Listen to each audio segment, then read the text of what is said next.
Hello, and thanks for tuning in to another episode of The Director's Cut, brought to you by the Directors Guild of America, featuring today's top directors sharing behind-the-scenes stories of their latest films and insights into the craft of directing.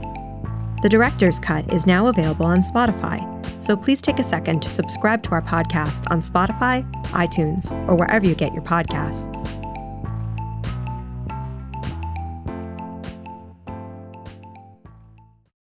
This episode takes us behind the scenes of director Susanne Bier's new sci-fi drama, Bird Box.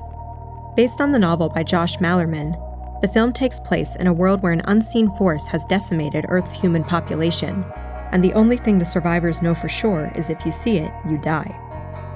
Against these odds, a woman and her children attempt a perilous journey through the woods and down a river to find sanctuary.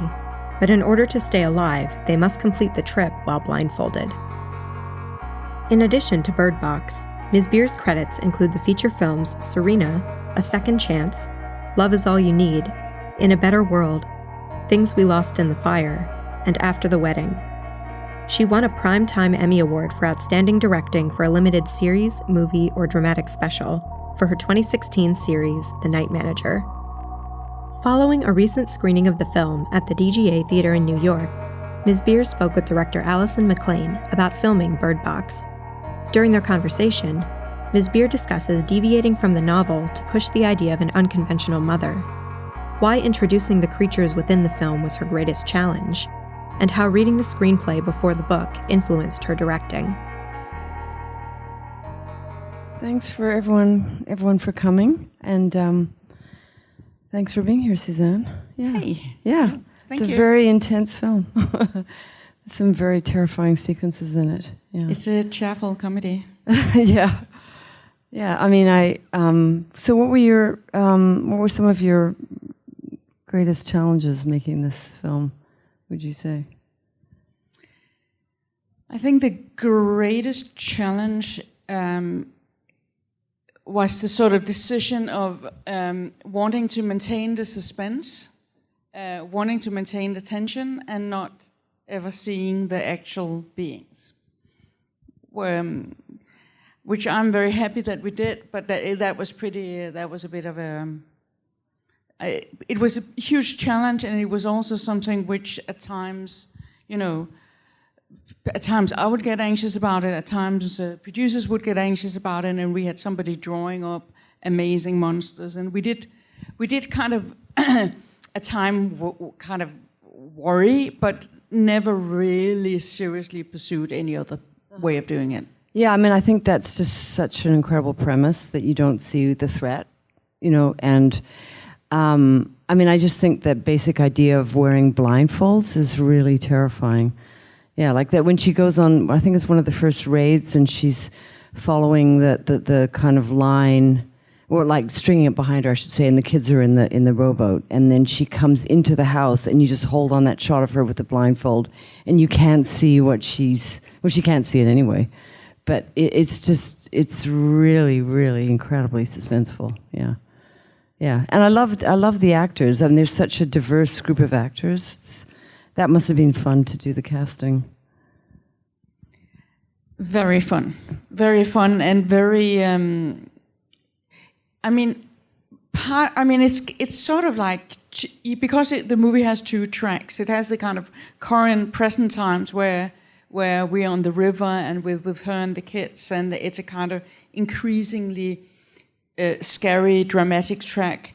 And then we have a track in the house, which is also increasingly dramatic, but it's more about kind of getting to know people, in a way embracing people who you never thought you remotely had anything to do with. And for Mallory, sort of becoming almost like more of a generous person, or more of a real human. She starts out as someone who's very scared of life and sort of hurt in a way that makes her unable to want to feel or relate to other people, and by the end she actually does all of it, in spite of having lost all the people they are losing throughout the course of the horrible time. Yeah, I guess I think we'll sort of open it up, and then I can just throw in questions as we go. So, does anyone have anything they want to ask Susanne? It's so the rabbits is a really intricate mix of stunts, of tank, of the actual cast in a tank, of stunt in a tank, of stunt on river, and of post. So it's like that was difficult, and it was difficult. I mean, even just the tank work with the actual cast. I mean, they're 4 and 5 year old, and for a tank to have sort of a sense of rapids, it needs to be relatively deep.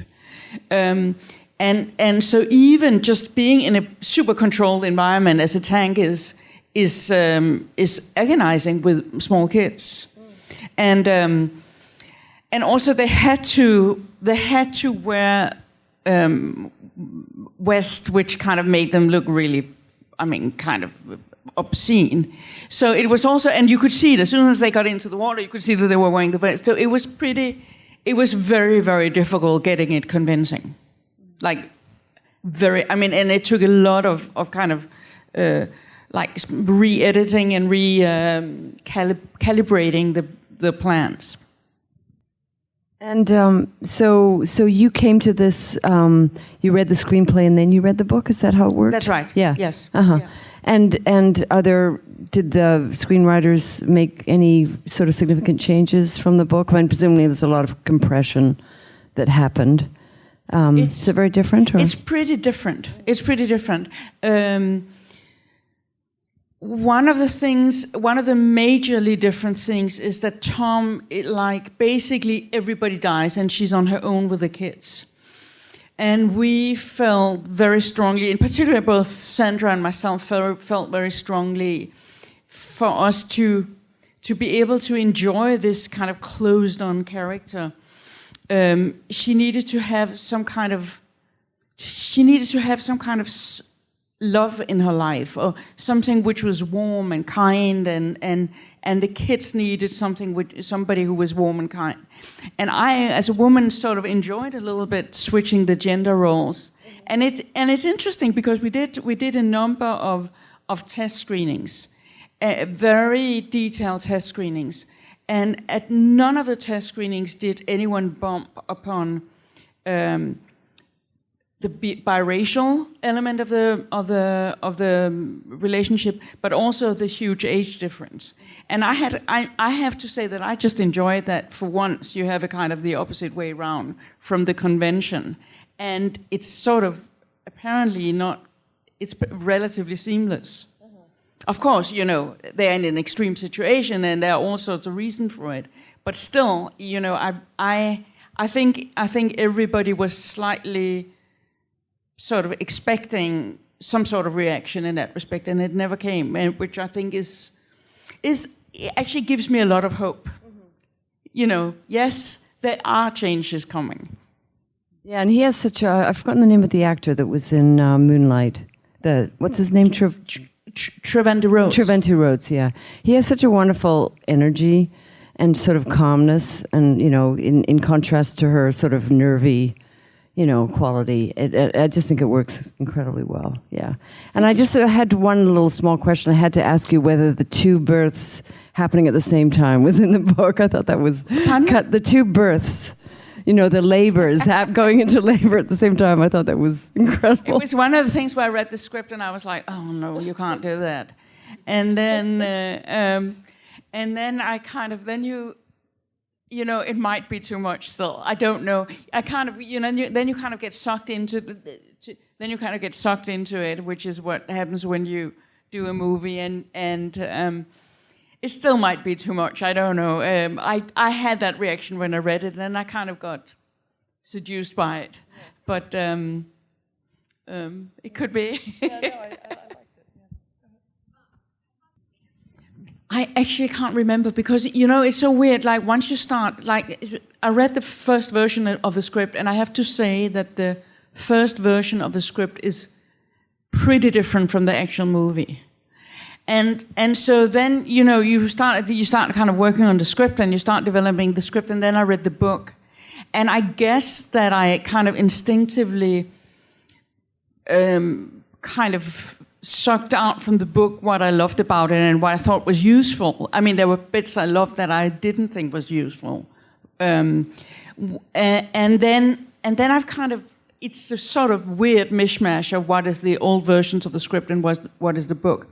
One thing I do remember from the book that I found fascinating in the book, and which I didn't want to use in the film, was that in the book, I can't remember whether she does it or she contemplates basically destroying the eyes of the kids.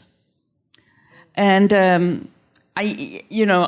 was just no way that, I could never embrace anybody who would do that. But I did think, in terms of a piece of literature and in terms of a kind of a theoretical notion, it was kind of striking and interesting in the book. But I didn't feel we could use that in the film at all. Yeah, that might have tipped the scale a little too far. Yes, tipped the balance of. I mean, all of them. All of them. I kind of work slightly openly with the text, in terms of like we rehearse it and then we kind of say whatever's there, and then quite often, I mean, brilliant actors very often have better lines for their own character. Once they're in the character, they will say things which are actually more truthful and more specific to that particular character. Even the most brilliant writer, there is a kind of tendency to, particularly for minor characters, to at times be, there will be scenes where they are more generic than they need to be. And so they do, I always find that the great actors kind of, and sometimes it's almost subconsciously. With Malcolm, he came in the morning and had rewritten scenes. And some of it we used and some of it we didn't use. But for sure, that, I mean, one of them being another novel I don't ever have to read, was something that just fell out of his mouth as he walked past. And I thought it was so wonderfully cynical that it had to stay there. Yeah, and that whole conversation in the kitchen about that was very funny. That was written. And it was written, yeah. It was very funny too. Look, I think Mallory is pretty rough with the kids, personally. I think, and I like it and I enjoy it, and I think it's completely right what she does. I think for her to be more severe as a mother, it's a kind of, she's like this insanely, crazily protective mother who is so protective that she's not going to allow herself to love the kids or to show love, because that's some kind of, that's going to deteriorate her determination and her sternness and her ability for them to survive. But for her actively to kind of stick out their eyes, I just think it would put her in a place where it would be difficult to defend it just as being her wanting them to survive. It would sort of almost be her indulging the evil, which I think would be wrong. I know. I mean, it's not a. The movie kind of balances between a thriller and a horror film, and I think the kind of, the horror film genre kind of sort of demands a certain amount of explicit violence. And would I do it within a different context? Probably not. But I have to say, I know it's inappropriate to say. I have to say, it's a lot of fun to do it, though. Was that like a central idea for you? The idea of a pregnant woman, a woman being pregnant for the first time and confronting the unknown of, birth and labor and all of that, was that like a central idea for you? I don't know if I'm slightly simplifying. I would love to answer the question. I still haven't understood. I still haven't understood. I mean, I'm, if we talk about motherhood, or if we talk about the whole pregnancy thing, for sure, part of it, I mean, there's an obvious, an unborn child in the midst of the apocalypse is kind of interesting notion, and particularly somebody who doesn't want a child. And in the midst of an apocalypse is, for me, even more interesting because, but I mean, I think, I want to say if I were to kind of take a step back and if I were to kind of, if this was a class and if I was studying with some kids in drama, I'd go, I mean, the real reason is that it actually enables them to have 2 kids on the river 4 years later. That's probably yeah.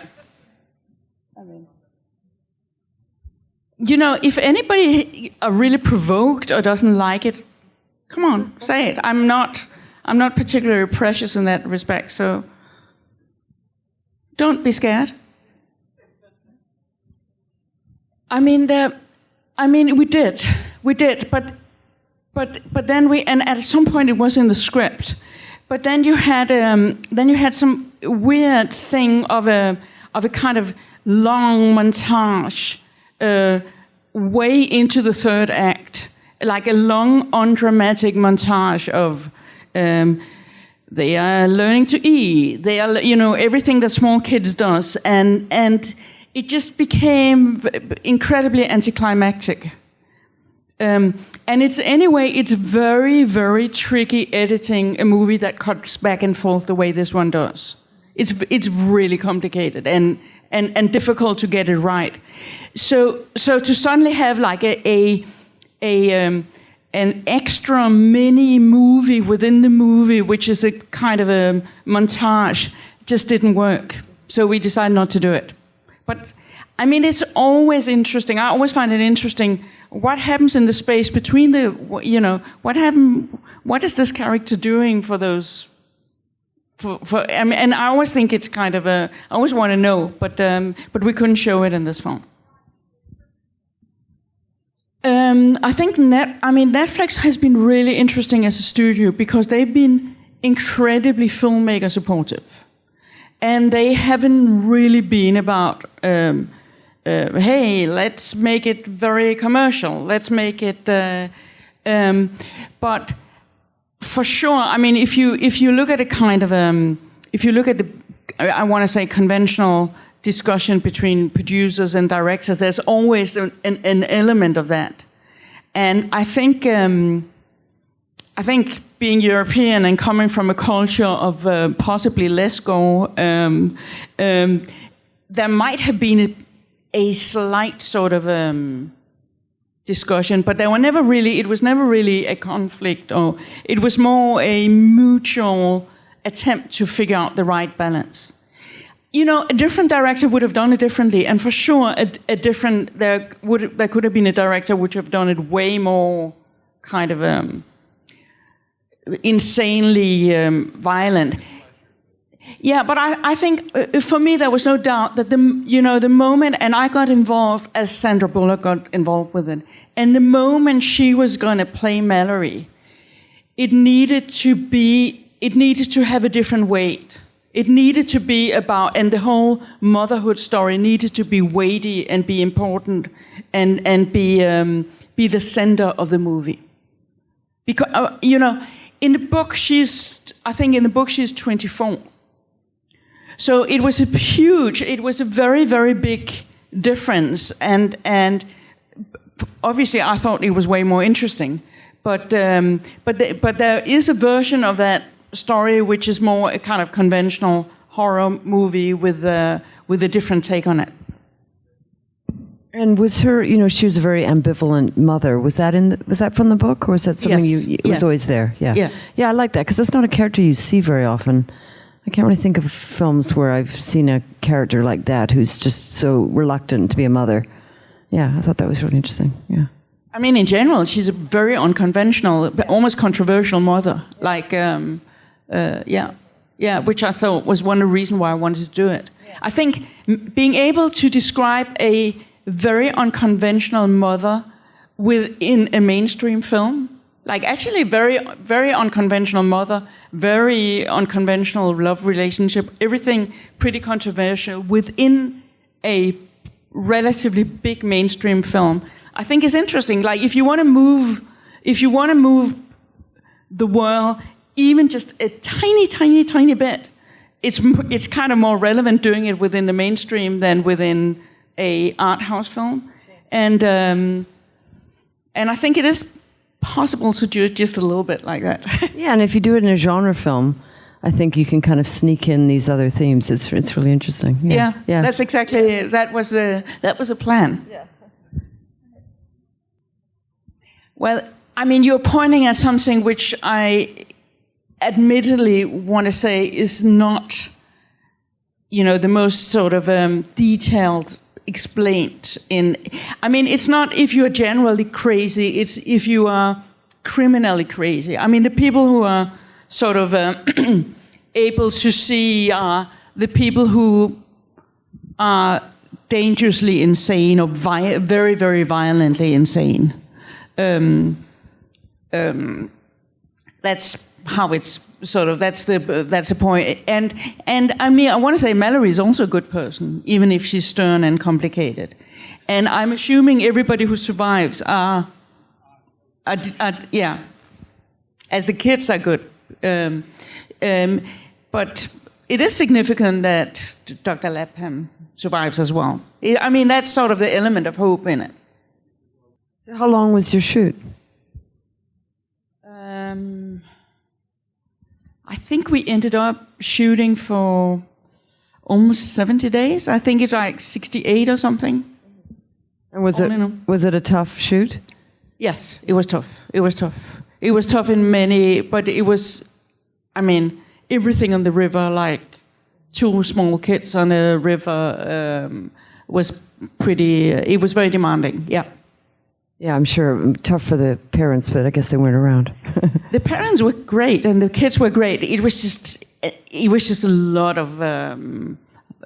It was just difficult and tricky, and then we were enclosed in a house with a lot of wonderful, crazy actors who. And there was a bit. I mean, there was a bit of real life craze going on, which was vaguely similar to what's going on film. Interesting. I think we might be out of time, but thanks so much. Yeah, really enjoyed the film. Thank you so much, and thank you for doing it. Thanks for listening to another DGA Q&A. If you'd like to hear more, you can find past episodes of The Director's Cut wherever you listen to podcasts. We'll have more for you in the coming weeks, including Q&As from directors Adam McKay and Peter Hedges. So be sure to subscribe so you don't miss an episode. If you're enjoying our podcast, please take a moment to rate and review us on iTunes. We'd love to hear your feedback, and you can help fellow cinephiles find the show. Thanks again for listening, and we'll see you next time. This podcast is produced by the Directors Guild of America. Music is by Dan Wally.